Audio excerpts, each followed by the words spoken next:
ঠিক আছে, কাজে লাগে বড়, ঠিকঠাক মতন কাজগুলো কইরো। এই শোনো,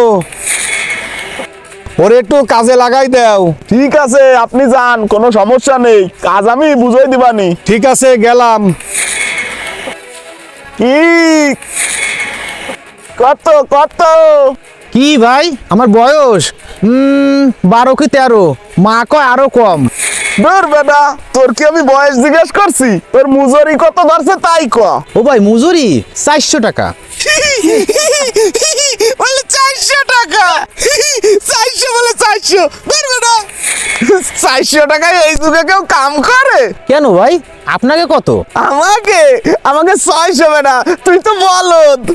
আপনাকে 600 টাকা আজিরা, আর আমার মাত্র 400 টাকা। আরে বেটা, মন খারাপ করিস না, প্রথমে আমাকেও 400 টাকা করে আনছিল, তারপর আমরা যখন রাগ হয়ে আডা দিছি তখন আমাকে হাতটা টাইনে ধরে 200 টাকা বাড়াই দিছে, এখন আমাকে 600 টাকা মজুরি।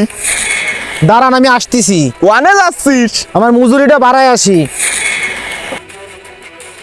এ ভাই, এই জামানায় কেউ 400 টাকা কাম করে? আমি 600 টাকা না দিলে কাম করবো না, এই আমি গেলাম। আর বলা, এনে 400 টাকা লোকের অভাব নাই, ও আইছে 600 টাকা নিতি। বাকালা বাক বাক শালাবো শালা বাক, ধরো ধরো। কি হইলো? ওরা কি আমার মগা বানাইলো? এখন আমি কাজ পাবানি কোন জায়গা? কাম পারে না, আইসো না রাজি না, 600 টাকা বেরেন দিয়ে ট্রেন চালাই দিছি আমার মগা।